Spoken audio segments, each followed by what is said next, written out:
MedBricks Webcast is a new kind of healthcare media channel to break the silo mentality and foster interdisciplinary thinking. Our mission is to fill that gap and to create a curiosity through different lenses, tapping the passion that guided the historical figures in medicine and bringing present-day groundbreaking research to the front lines. We interview physicians and leaders in the industry about present-day healthcare challenges on our live programming.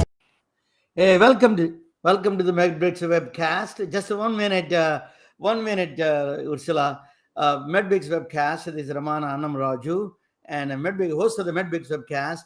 Today we are going to have a little bit of a deviation from the real science. Some of the speculative theories on the metaphysics area. Some of them are real. Some of them are proposed speculative theories, but they're proposed by scientists, doctors, all of them. So we are going to discuss a little bit about all those things, So I'm going to introduce you my best friend and Ursula Lentini. She's a pranic healer. When I was a kid, my village, my mother used to do this pranic healing to me. I thought it's silly, but no, more I grow older and I realized, maybe there is some truth to it. Things that, for example, I'm going to talk about brain as a hologram today. One of the things I learned when I was a kid is there is a Bhagavad Gita in the Lord Krishna there. In the Lord Krishna shows something that Maya, there is a projection in the movie. It is a movie by a very popular actor in India, NTR. So in the movie, they show in Krishna's transcendental pose, multi-dimensional form, and then he shows the Maya just a holographic picture of the past and present. That stuck with me in my long time in my mind. When I learned physics and more I followed a lot of physics, then holographic principle became a central theme of a lot of physics nowadays. Holographic principle is the black holes and brains and the quantum computers. They're all kind of interrelated with holography. But anyway, let me bring Ursula Lentini is a pranic healer. She's been a reverend. She can give her qualifications. Welcome, Ursula. Welcome to the MedBricks webcast. Thank you. It's nice to see you again. After a long time. So tell me about your background a little bit, and then you can go from there. I have a doctorate in consciousness studies, and that's where spiritual and quantum realities intertwine. I come from a spiritual background. My training is in metaphysics. I do subconscious healing called internal family systems, and I'm a systems thinker. So even though I live in the spiritual realms, I am very scientific in my approach. Everything's common sense and grounded. And when I approach the undescribable from that logistical point of view, then I can discover more truths and really understand them. And the best of all, use them. So when you say undescribable, it is a language problem, or just it is something spiritual that is not a... What is the undescribable?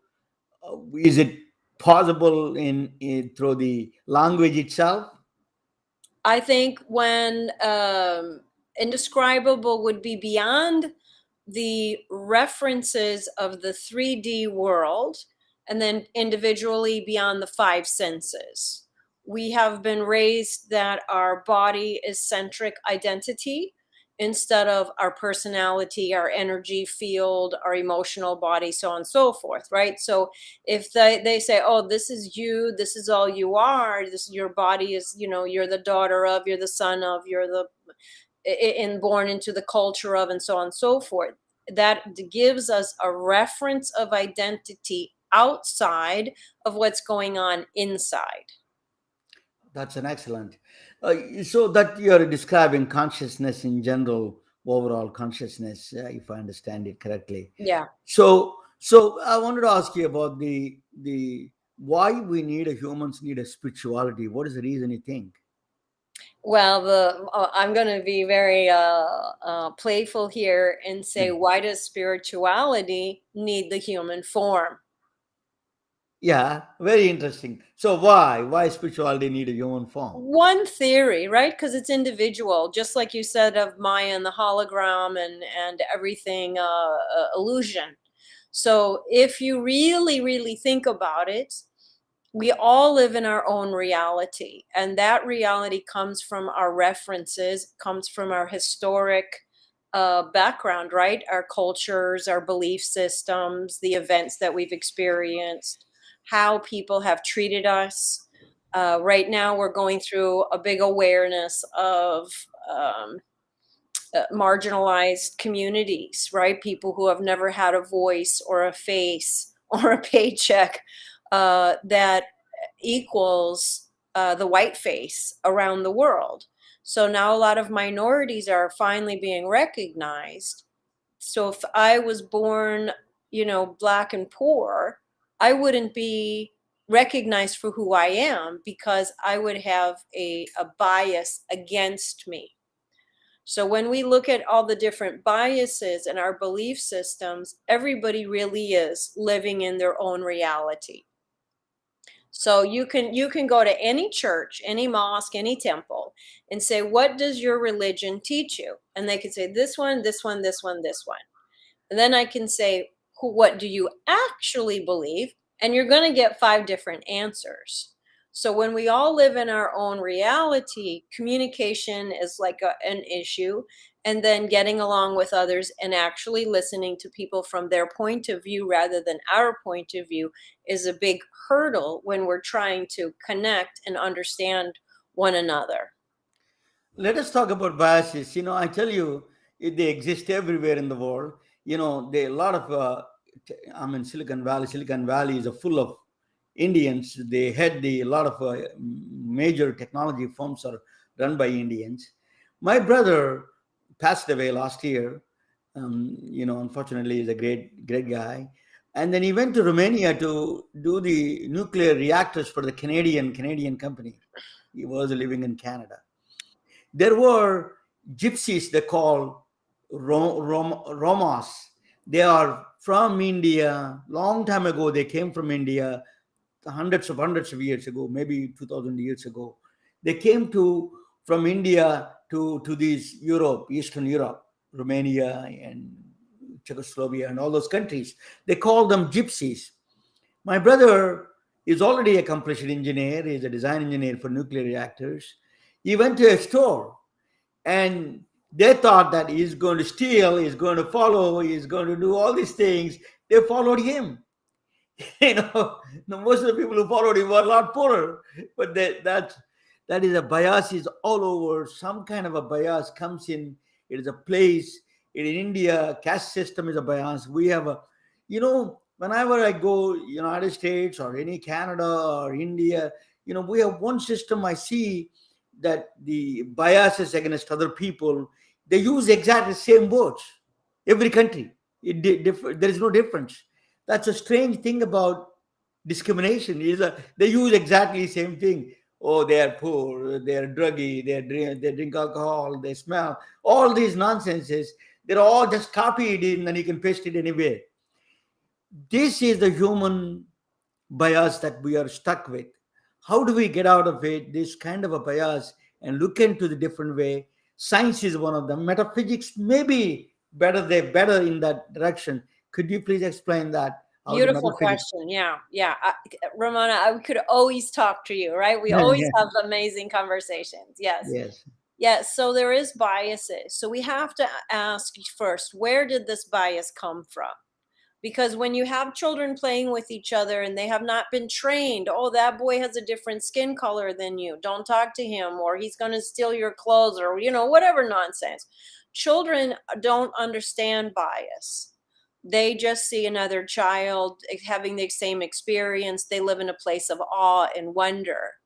But it is an adult who comes in and says, oh, no, no, no, no, no. And there's judgment. Right? So that's one thing, is to understand that bias has been taught. The other animal instinct of us that bias begins from, besides the taught part, is what I call me, not me.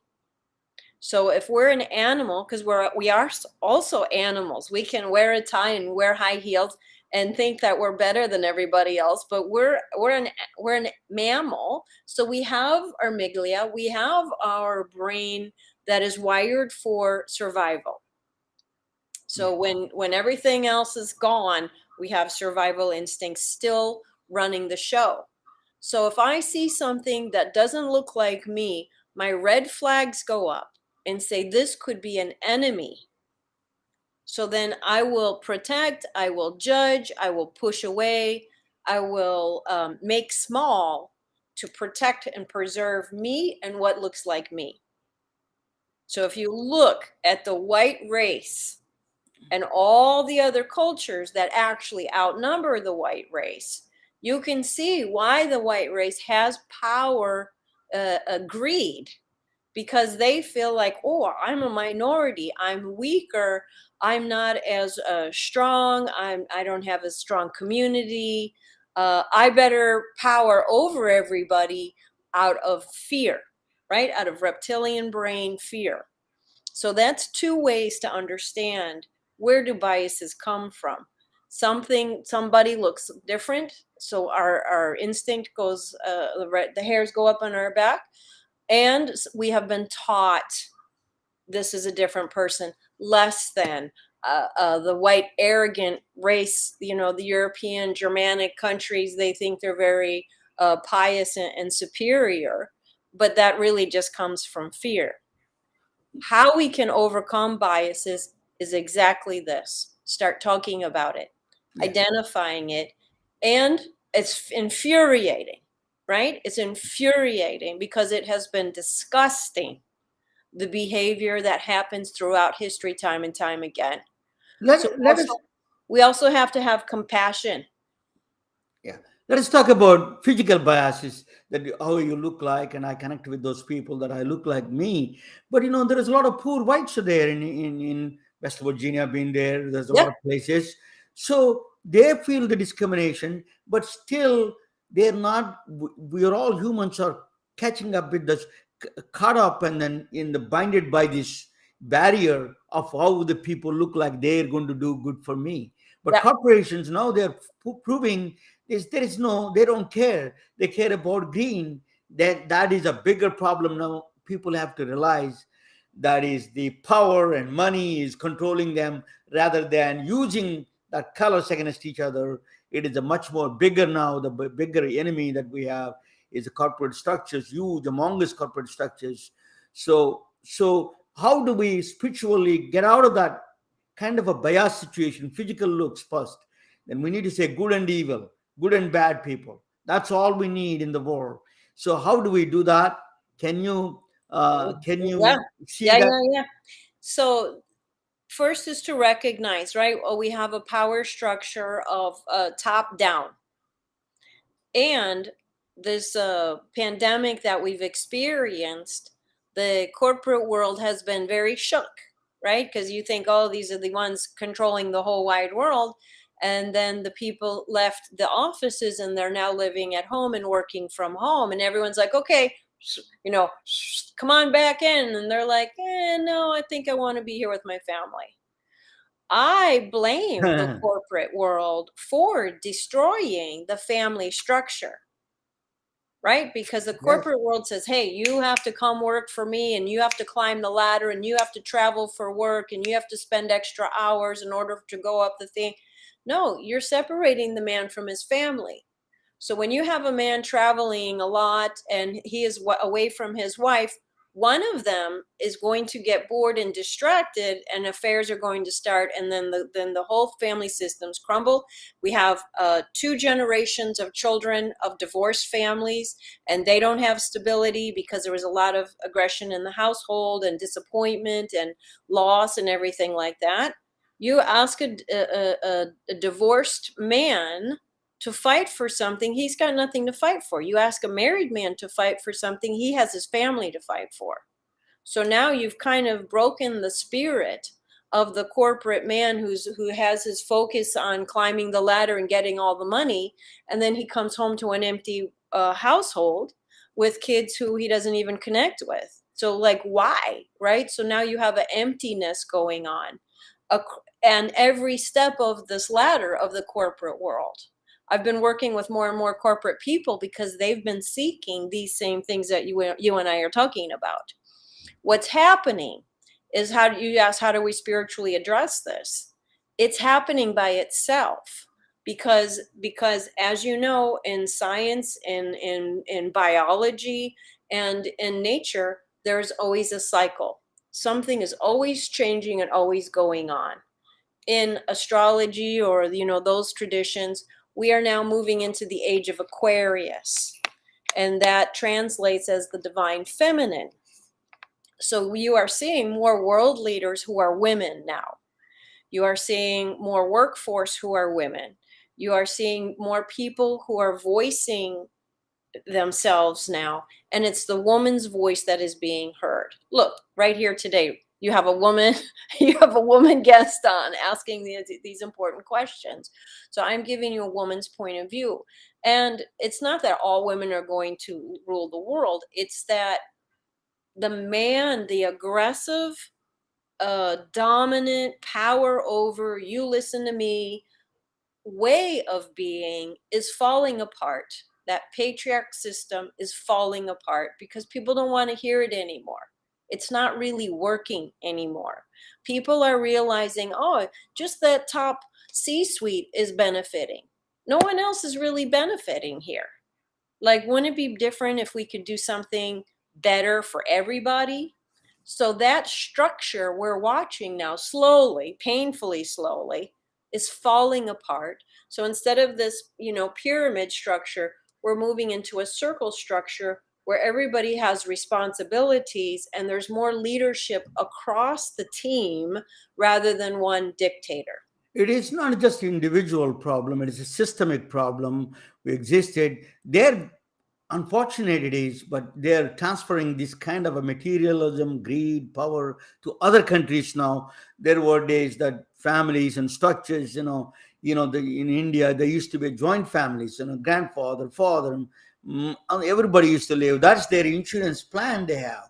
Now Yeah. they said that insurance companies came in and they said that don't trust your children, don't trust your fathers, don't trust anybody. We trust us. That's what they said. So Yes. that's why they can sell insurance to them. It is became a big enterprise of exploiting family weaknesses and family structures. People like you are helping. That's, I think we need a people. I think we need a fundamental shift in thinking. Every human being has to think different now. Is that there is a systemic problem they need to recognize. How do we solve this kind of a systemic problem through spirituality that you preach? Great question. We have to move from I to we. Thousands of years, we have been living in tribe, in community, in family. Thousands and thousands. You couldn't leave the group and say, "Oh, I'm just going to go for a walk and I'll be back in 3 years." You would turn into lunch meat quickly. We were nomadic. So we needed each other, and we were able to be interactive and interdependent. Okay, you bake the bread, you do this, you do that, you watch the kids, you're the great hunter, you train the boys. So we all worked as a community and we were relying upon each other. So when somebody gets greedy, they say, "Oh, I want me, me, me, me, me." And then they were able to figure out like how to make other people work for them only. So they rose to the top and everybody else stayed here. And then they started saying, look, you can be greedy too. And that's where you're saying, like the insurance company, you turn everybody against each other. Now, if one of my things that I'm realizing now, darkness itself, right? Because greed comes from a dark place within somebody's heart. So darkness itself, there's two rules. Eventually self-destructs, but it's a long, slow, process. And the one trick pony, the one tool that they have that they don't have to even think about anything else because it works so beautifully, divide and conquer. So when we're pitting against each other, man against woman, husband against wife, father against son, all of these fights that are happening, then they don't have an enemy. This is a kind of a manifesting into a mental health problem, Totally. humongous mental health crisis. So they don't know how to. The country is a national epidemic. They're not addressing at the national level. We need to address it at a top level. This is a serious problem. It manifests into the domestic violence, racial violence, and gun violence. You name it, every violence you can imagine, it manifests into those violences. And How can we? who's suffering the most? Children. Yes. When in history have children harmed? The school shootings, they're happening twice a week. It's ridiculous. When in any of history have children killed children? It is just unbelievable. So, what do you suggest to people who want to liberate and then see the world? What the tools they need for that kind of a people think It's to different? go, yeah, first of all, nature, because nature has always been here for us. When the human being puts themselves in nature, within 20 minutes, their heart rate's going to change, their ability to focus on different things is going to change, the stress level, the cortisol levels is going to change. So it's to take the devices, all the cell phones and the distractions, because the amount of information the brain has to process with all of that intake is not healthy for us. So if we can say, okay, leaving the cell phone, shutting it off, whatever, and going with people that we trust and like, and just spending time in nature, that is a easy, inexpensive, quick return on investment way to start moving in the right direction. Talking nature, I'm going to present something that you can comment any minute. It's a very draft I put together. I'm going, you both of us watching together, and you can comment anytime. Okay. So both we are watching together. So this I'm going to talk about a little bit. Brandon didn't show up, as usual sometimes. There is a guy in 1980. I've read a book. It is called Holographic Universe by Michael Talbot. He's not a scientist. He's not a doctor. He wrote a book. It's called Michael Talbot Holographic Universe. Very intriguing, very thoughtful book. He's a gay man. He moved to San Francisco, and eventually in 1980s he died. But at a very young age he died. At the age of 35 or 38 he died. But but Michael Talbot books are really good. He was inside into his mind. It's very interesting. He came up with a very powerful intuitions. He thought that brain is a hologram, you know. So he gave a very good example of the hologram is if we have a hologram like the rose that we have, if you cut the hologram into two pieces, it never becomes a two half and a half. It becomes two small pieces, complete pieces. If you cut in a hologram into pieces, that's like a driver's license is a hologram, but it's a physical but similar structure. If you cut that rose into a half, it doesn't become two halves, it becomes two small full roses. If you cut further down, it becomes smaller all the way. You can go to the atomic level. You can say, so the whole contains the parts. That's it. As counterintuitive it may be, it is the holographic principle says that part can contain also the whole. That is the fundamental principles of the holography. What they do in hologram is you take that's a Whitney Houston. I used to meet her in Atlanta. Her husband and Bobby Brown in Rich Carlton sometimes when I used to go there, and I met her several times when she was really at the end of the stage, last years of her life. But anyway, that they created a hologram of her. I think she's the one. I think she's Whitney Houston. So what they do is hologram. How they create is they take a two dimensional photo and then put the laser beams on it and reconstruct the 3D image from the two-dimensional. So lower dimension to higher dimensions they create from the hologram. Basically, information storage. The information storage is the key in holography. No image. They don't store the image. They store the patterns. They store the wave pattern. That's very interesting. In holography, they don't store when you take a picture. They don't store the image. They store the wave pattern itself. Then they reconstruct the image. It's very complex system you got to put together for the hologram. But hologram shines light on 2D any part.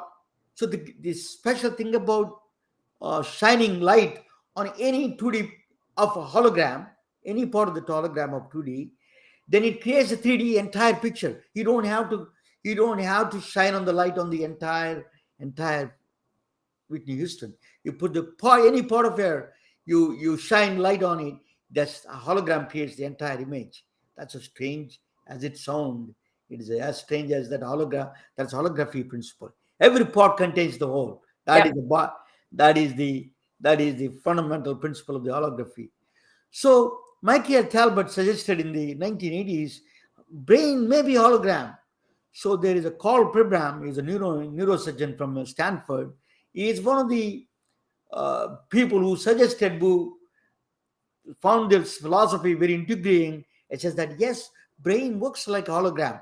So what he says that if one of the things he says that if when there is a trauma, if the half of the brain is taken out, if you know A, B, C, D all the way to Z, when you take in the part of the brain, they still remember A to Z. They don't remember just A to P or A to M. The reason is every cell neuron, what his argument is, every neuron as contains the entire information of the entire memory. So every neuron, every cell has all the information of the brain. That's what his proposal was. So that's why he says that brain works like hologram. That is one of his. Carl Pribram is one of the neurosurgeons from Stanford suggesting. Then David Bohm is a quantum physicist. He suggested thought itself. We are all maligned by our thought is itself is an actionable. A thought itself, we are all one and the same. Thought created a impurity and made us. We're all separate from each other. That's what one of his mathematical structure he gave it to us, implicate and explicate order. That's what his theory was. But it's very interesting theory. So how does the quantum computer is connected with it? That's why a lot of people. I'm doing still draft. So bear with me. This is not a final thing yet. So you need to be a little bit of a patient with me. So what is the connection between the quantum computers and the brain and the holography and the what else is that I said that in the beginning, quantum computers, holography, brain, and then black holes. They're all connected. Strange as it seems, they're all connected. I tell you why. This is because I am still putting this thought process and everything together. In the Stephen Hawking got problem with the information paradox. That let me bring. Actually, we don't need this when we were talking with me and I can talk with her. So in Stephen Hawking is a quantum physicist. He died. What he did was in the black hole. If you what he does is if you throw me in the black hole, what he said was there is no I will be going into the black hole inside and then passing event horizon where there is no return come back. That means no information will come out from that event horizon. But as I am passing through the black hole, I don't feel anything. It's just normal to me. So, but according to the physics, there is a firewall there that burns me into the ashes.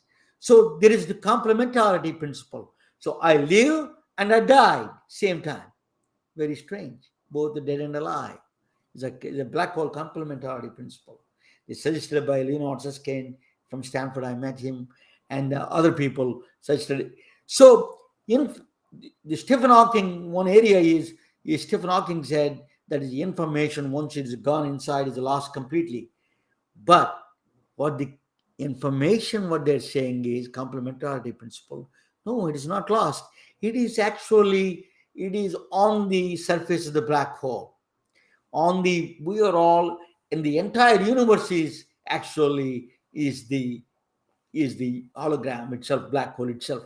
So all of us actors projecting from the three-dimensional to the higher dimensional, four-dimensional system to higher dimensions to lower dimensions. So that's we feel three-dimensional. We're actors on the surface of the is a God's pleasure. Some people say the God is Right, watching a right. movie. Because you want to ask why, right? And they're like, oh, just to please God.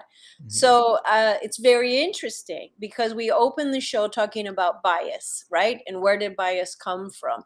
It came from the collective consciousness of what you're talking about. So this hologram of humanity is in all of us. So you can ask the worst criminal in the prison something about himself, and is there light in there, is there beauty in there, is there something inside of you that is so magical and pure and beautiful? He'll say yes, but I can't get it to him. And you can ask the priest and the guy who's giving all of the beautiful lectures and saving people's, and oh gosh, and do you have any darkness in there? Is there a oh yeah, I know about that, and I just keep it far away. So we all have the potential for all of this, just like the hologram. Yeah. So when we are free from the trappings, right, of our five senses, because you asked me what's the non, unknown, right? So if we can understand that this is just a image, this is the outfit that I'm wearing for this lifetime, that my soul remembers all of the stuff wrapped in my DNA, right? Because I'm carrying my DNA from my legacy. Traumas that have happened centuries ago that no one has the story, I'm acting those out. So when I'm judging and things like that, where did that come from? Why am I being like that? Here, because we are now the most recent version of humanity. We have all the same problems that we've had thousands of years ago. They're just exaggerated and contorted in different ways. Yeah. So I am just talking about so right now holography is interesting. You made the points. You're connecting all these dots.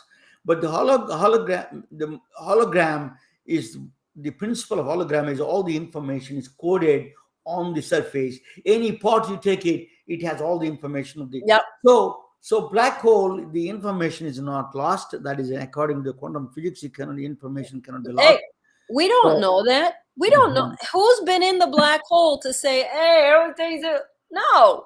We're guessing. What if we passed through the wall of the black hole and we had the realization of the allness of everything? And we became the allness of everything. So mind can travel, right? The brain, mind is. Yeah, our brain is very travel. small. It's a creation. It's a little computer chip, right? It's so small because when we do meditation, prayer meditation, we go beyond the mind to places that the mind cannot comprehend because this is too dense, it's too childish, it's too immature. But the soul remembers, like, okay, hey kid, just sit there for a few minutes, I gotta go do some work, right? And then the soul goes beyond, and then our consciousness goes beyond, and it brings back beauty. And then we're like, oh, I feel better now, because we're connected to the greater hologramic story of the truth of our being, of the way there is beauty and perfection in the nothingness of everything. So part contains the whole part of it. The brain may act like a hologram. So that is one of the things, some of the scientific speculative theories, but they're very good theories, some of them are. So the second part is how the quantum computers came in the picture. Quantum computers, quantum information is actually encoding all the information. Quantum entanglement is encoding the information through holographic system. So the error corrections, for example, if I send a message to you, there is a lot of error codes there, error corrections. They do that in these computer chips. They do a lot of error corrections and codes. But in the new idea of the quantum computers, error code is holographic codes, holograph error correction codes, they call. Very strange as it is, they took the black hole of entropy, entropy of the black hole, the surface of the black hole, and the quantum computers, the information storage coming in the computers, and the brain. They're all connected through holographic information. That is amazing to me. Even the thought itself, that is absolutely, it is a metaphorical, maybe it is, but science is coming close to that. It is a very interesting concept in my view. That is what I thought when I was 10 years old or 15 years old. That is coming to something that is even thinking in the sciences, in the science arena. It's unbelievable. That is what fascinated me. Science is thinking about it. That is really fascinating. So I think we need to understand a little bit beyond these concepts, holographic principles, is something is saying about Maya. So let us talk about Maya, and that how our souls can interact with it. You tell me. Okay, Yeah. when we talk about the I lost my thought. I was going to say something there. Okay. In the hologram world, there's a oneness, right? The Yeah. one cell is the reflection of the entire thing. That is a spiritual principle right there. Yes. Across the religions, on the higher teachings, right? And the esoteric teachings of each religion, the ones that they just say, okay, only these smart guys can talk about this one. Each of them are talking about oneness. And hologram is talking about oneness. So when we start like I said, my theory of you go inside the black hole and now you understand the oneness of everything. So if we can move towards oneness, oh, look, my brother has a different color skin than I do. Okay, that's all right. Let me see, what's the same about us? Yeah. What if we started asking that question instead of what's different about us? Or what can I trust about this person? Because if my little small pea brain is worried and feeling mistrusting, then my consciousness can ask my brain, oh, what can I trust about my brother instead? So the Maya is the illusion, the wall of illusion. And what's illusion? Stuff that's made up. Yeah. Oh, guess what? I was taught bias. Somebody made that up and taught it to me. So then I can ask in my contemplation of who am I and why am I here, right? The question of all questions. I can ask, what is illusion? What is illusion? And then if you go into the quantum world, everything is illusion.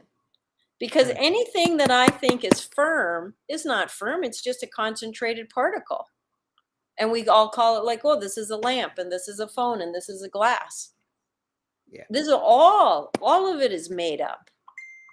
So my question when I do work is, what is permanent? So of course the reference is the 3D world. But then if they're like, now you're starting to ask questions that are moving us to the eternal. Yeah. So that acupuncture, they use the practice in Chinese acupuncture. Actually, some people told me they think as every aspect, every pin they put it there is there, the entire body, the energy flow of the body. That's it. Every point in the body is connected with the entire body. That's Right. one of the principles of the acupuncture. They said. I was surprised about that. So pranic healing is very close to that idea, right? That energy flow of the vital energy of the flow. That is the what we are thinking is that every part, the energy flow, vital energy is all over, dissipated everywhere. We in physics we think the holographic principle, all the information is dissipated, everything is all over the place, all the information that is can contain. So what do you think of, we humans, we are going through a crisis.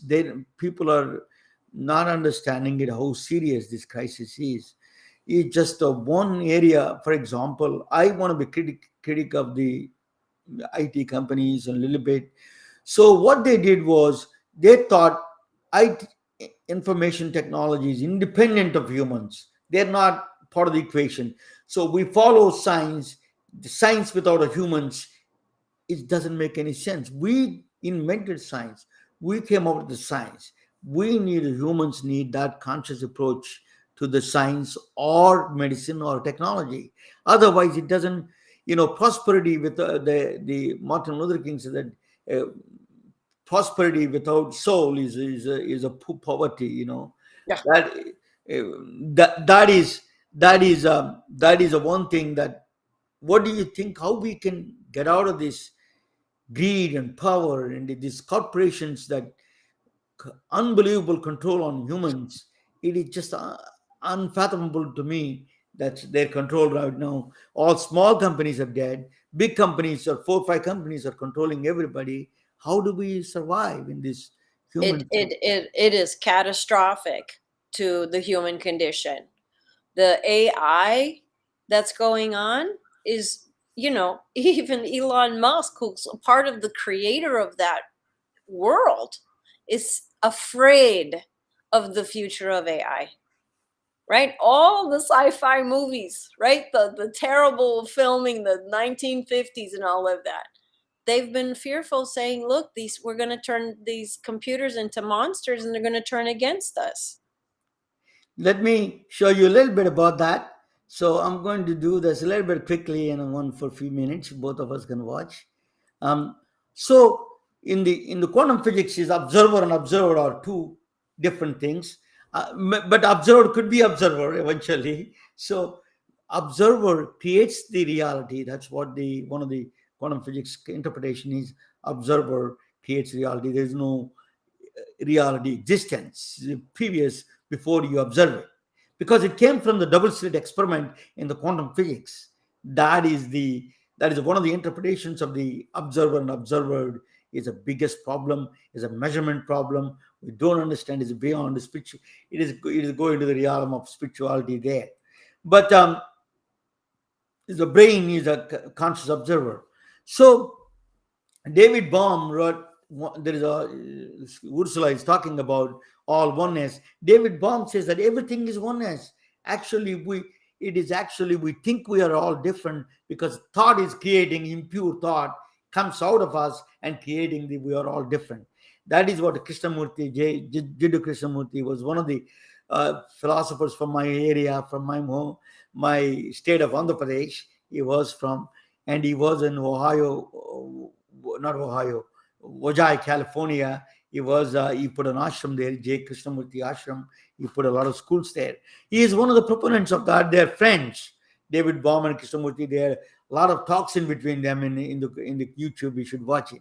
It's a really fascinating talk between the observer and observed, and what is that means, and implicate order. And he's talking about a quantum physicist and a philosopher. Actually, can start with the Helena Blavatsky is the Russian woman. She is a global wanderer. She came from. She was traveling all over the world, and she said that very interesting thing about the time. Time is is past and present or illusions. She said that long before Einstein saying about it in 1800s, and then Jiddu Krishnamurti. She actually did. She started a um, in Adayar in Chennai. She started a ashram. She came to the United States. They were taken her. They were kicking her out. They said that all the religions are all, that is a man-made. They were all one and the same. They didn't like it. They kicked her out, and then she moved to England, and then she moved to India, and then she started a ashram called Adayar. Then in the ashram, Annie Besant is one of the Irish Catholic woman. She became a head of the. Actually, she became a head of the Indian Congress one time. It's surprising, as a foreigner. So she died, and then Jiddu Krishnamurti became a head of the Theosophical Society. That became eventually Theosophical Society. They have a lot of real estate. They have a lot of temples. They have a lot of money. So that's one of the powerful things that came out. But anyway, observer creates reality. Something, the same picture, you can say Monet, or you can say Rembrandt. So they're all look, it's all in the creation of the people who are watching it. So they look at the same image in different. So thought creates matter is one of the Amita Goswami is that one of the things is consciousness creates all the matter. Is not is not the universe created a matter, the solar system, planets create life, life creates us. He says that no, it's actually mind create all of these things in the reverse process. That's what the physicist Amita Goswami's contention was. So the another thought consciousness approach came from Roger Penrose, Sir Roger Penrose, and Stuart Hameroff is the anesthesiologist. They think that we have a quantum behavior. We can tune with the universe, with all the frequencies, and then they came back with the brain exhibits a quantum phenomena. How they scientists, some of the scientists did not like it at all because of the conditions that the brain is in is the wet and the hot temperatures, because quantum phenomena happens in the lower temperatures. So but there is a nature way found a way to trick and then exhibit the quantum behavior in the microtubules they talked about. And then Anirban Bandyopadhyay, a friend of mine, actually proved experimentally that these microtubules can exhibit the quantum phenomena and connect the entire universe. So it's a very interesting thoughts and very interesting theories are coming out. Body and mind. She's talking about a radio. Body is a brain is basically a radio, and then music is the mind is coming to us. Brain is interpreting the consciousness, not a brain creating. Some people believe brain is not creating the consciousness. The brain is like a radio. Consciousness is there in the is all pervading Streaming, everywhere. sure. Yeah, But if it's all one, why are we dividing, right? So we sure. divide to understand. Okay? So if someone's like, "Oh, why do we have this problem?" They take away the parts, right? And they start looking at all the parts of the problem to understand the problem. That's one of the things, right? Like, why does all of this exist anyway? Is, to me, I think we're on an evolutionary experience to develop and to know ourselves, right? Because God isn't a person. So if you put something, if you begin something, if you're a child and you take a ball and you start it rolling, you want to experience that rolling, not for pleasure but for understanding. So how can I play with this ball? Oh, I see it's rolling. So for me, this is an experience, an experiment, and to see how, and what is the biggest challenge of this earthly experience is making the right choice. No, I wanted to make a point, very good point you made. You said that why in science there is interesting concept there. Why we feel we are all separate. There are two people proposed theories. It's one of the David Bohm's theory was actually we are all like a sea. The spirals that you see, they're all different. We think different. There's a part of the sea. So the stars, the planets and galaxies are all spirals in the ocean. We're all one and the same. The Atma, Paramatma, there's all in Hindu philosophy, they're all one and the same. Atma, Paramatma, it embodies the Paramatma, it combines with So we all think the spirals, we think separate. They're not separate, just temporary evolutionary process, as you mentioned.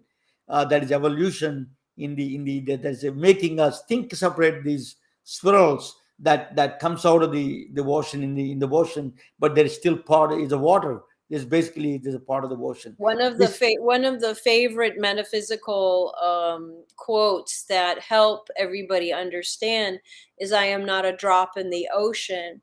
I am the ocean in a drop." Yeah, correct. Yeah, this is exactly that's what actually another Bernardo Kastrup, another philosopher and a computer scientist, he proposes that we all think we are separate because it's a disease. Is say dissociated. I say identity disorder is a mental disease. He says That's what I'm it's a saying. mental health Darkness. problem. We all think we're all Yeah, separate from each yeah. other. Darkness says divide and conquer. right? Yeah. So if you want to, like, let me understand what's going on, like, everything seems insanity. We this again, this earthly experience, the one of the platforms of reference, because it's always references, right? So if we're like good and bad, evil and power over, and my skin and your skin and all of that stuff, those are all references. So when we are having this conversation, hey, let's go from a reference of oneness rather than the reference of separation. Then we can also understand in the duality experience that we're having as human beings, how does darkness behave and how does light behave inside of me? In the Native American tradition, they have the story of the two wolves on the shoulders. And back when I was a kid, they had cartoons. The devil's on this shoulder and the angel's on this shoulder, and they're talking and think this and do this, right? And we're like, oh, to me, really, how can we move past the paradigm, the illusion that we're all living in, our historic references that keep recreating themselves every day? Because everything is changing so quickly, right? Biology, thought patterns, all. Why couldn't we wake up every day a brand new person with a brand new reality and brand new choices to make? We can. All we have to do is change our perception of our power to make better choices. Yeah. As always, what is I put my website character wrong, braincafes.com actually. Tell me, what is your website, Ursula? Anybody want to reach you? ursulalentini.com, right? Yeah, keep it very simple. You just look my first and last name. That's my social media, all of that. I have a wonderful newsletter. If anybody wants to say, give me your newsletter, it's on my website. You can sign up for it. I teach pranic healing twice a year. I offer individual sessions. We go into the subconscious where the quantum's, access is, and we heal out legacy burdens, personal traumas. When I'm with children, we can talk to their future selves. Like, anything is possible in the realm of the subconscious, which is basically another word for the quantum realities. We pass through fourth dimension and we're working in the fifth dimension. So, Ursula, thank you so much. I know you for a long time. We are friends for a long, long, long time. And it is truly an honor and a privilege to talk with you. It is a very informative, and it is a thing that we need to explore, that different way of thinking life, and gives ideas to even scientific people. What you say is maybe it gives some ideas for even people who think in scientific terms. Is all it is all possibilities exist, like a multiverse, and your possibilities and your ideas are very interesting and very definitely is worth following. And we need the spiritual awareness and then consciousness. Thank you so much, Ursula. Thank you for Ramona, I joining. love you very much. Thank you for doing the work that you're doing. You're making people think. And then some of the emotional states, right? Depression and anxiety. If we're just more thoughtful about what's going on in the world, we can calm down, and from a calmer place we can make better decisions. So I think when you're explaining things that are very logical, practical, and useful, that in a way this is your ministry, right? You're helping other people through understanding. So I really appreciate the work you're doing and the show you're putting on and the way you show up in the world. Thank you. That is thank you. That's Ursula Lentini, ursulalentini.com. You can reach her. Thank you all. Good night and good night. We are retelling their stories through our patented designs that can be worn on scrubs, t-shirts, printed on conference bags, and endless other promotional materials. Daily Wear for Medicine is the first ever of its kind to create curiosity in medicine through visual art. We at MedBricks are celebrating unsung heroes of the past who made enormous contributions to the field of medicine through our unique campaign called Daily Wear for Medicine. You can wear it, carry it, and give it.